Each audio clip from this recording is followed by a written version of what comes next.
शून्यकाल से अखिलेश यादव जी। मैं धन्यवाद देना चाहता हूं अध्यक्ष महोदय आपका।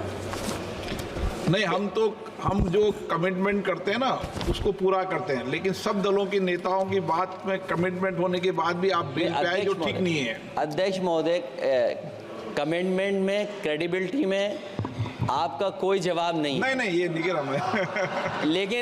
लेकिन दाईं तरफ वाले लोगों का थोड़ा हिसाब किताब अलग है।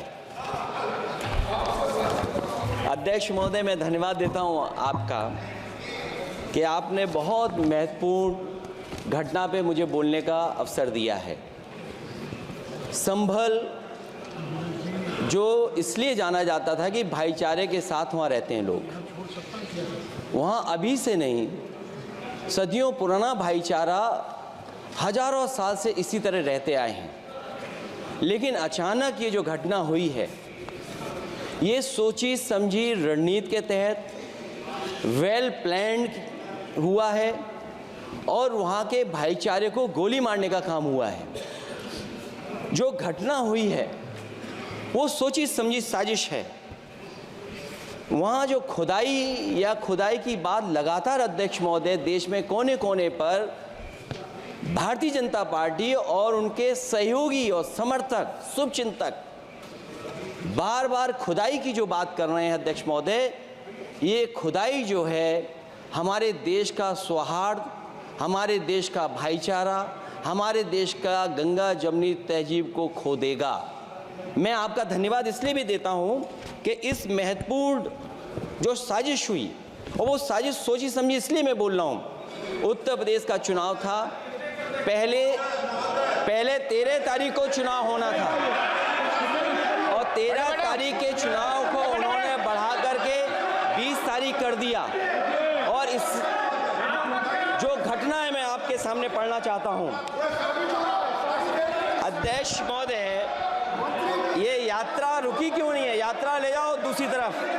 अध्यक्ष महोदय, संभल की शाही जामा मस्जिद के खिलाफ 19/11/2024 को सिविल जज सीनियर डिवीजन छंदौसी संभल में एक याचिका डाली गई। कोर्ट ने दूसरे पक्ष को, अध्यक्ष महोदय सुनिए, ये सुनना चाहिए, हम यूं ही नहीं कहते थे। आप तो संक्षिप्त में बोले।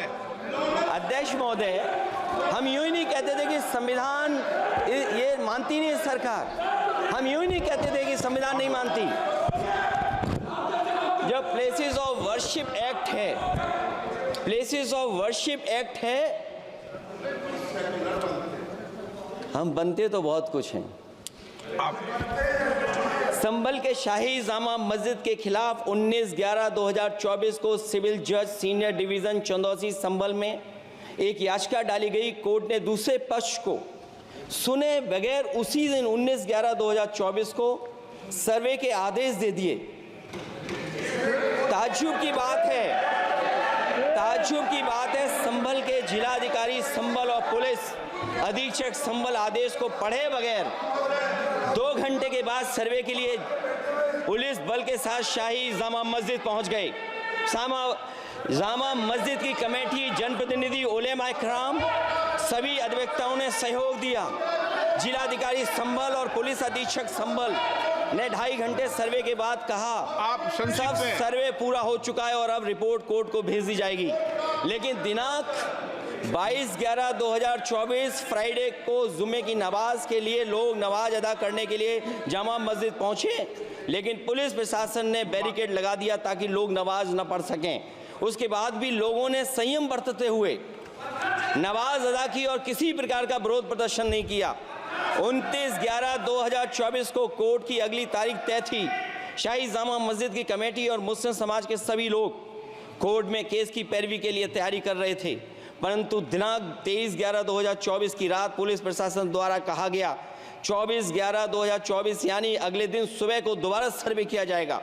शाही जामा मस्जिद कमेटी और अधिवक्ता ने कहा कि इस सर्वे तो मुकम्मल हो चुका है, अब दूसरे सर्वे की क्या आवश्यकता है। कोर्ट के आदेश का हमने पालन कर दिया। अगर दूसरे सर्वे कराना है तो दोबारा आदेश करवाएं। कोर्ट के आदेश के बाद हम दोबारा सर्वे करा देंगे। लेकिन जिलाधिकारी संभल और पुलिस अधीक्षक संभल ने कोई सुनवाई नहीं की और तानाशाही दिखाते हुए सुबह के वक्त से पहले शाही जामा मस्जिद आ गए। शाही जामा मस्जिद कमेटी और मुस्लिम समाज के लोगों ने फिर भी धैर्य रखा और दोबारा सर्वे के लिए अंदर ले गए। सर्वे के दौरान करीब 1.5 घंटा बाद जब जनता को सूचना मिली तो वो इकट्ठा होना शुरू हो गए। लोगों ने सर्वे का कारण जानना चाहा तो सर्किल ऑफिसर ने उनके साथ गाली गलौज की और लाठीचार्ज करवाकर बुरी तरह जख्मी कर दिया। इसका विरोध करते हुए चंद लोगों ने पत्थर चलाए, जिसके बदले में पुलिस के सिपाही से लेकर के अधिकारियों तक ने अपने सरकारी और प्राइवेट हथियारों से गोलियां चलाईं, जिसका वीडियो रिकॉर्डिंग है, जिसके एवज में दर्जन लोग गोलियों से घायल हो गए हैं। 5 मासूमों जो कि अपने घर से सामान लेने के निकले थे, उनकी मृत्यु हो गई। संभल का माहौल बिगाड़ने में संभल का माहौल बिगाड़ने में याचिका दायर करने वाले लोगों के साथ पुलिस और प्रशासन के लोग जिम्मेदार हैं। इनको निलंबित किया जाना चाहिए और हत्या का मुकदमा चलाया जाना चाहिए, जिससे कि लोगों को इंसाफ मिल सके और आने वाले समय में कोई इस प्रकार की संविधान के खिलाफ और गैर कानूनी घटना को अंजाम न दिया जा सके। अध्यक्ष महोदय,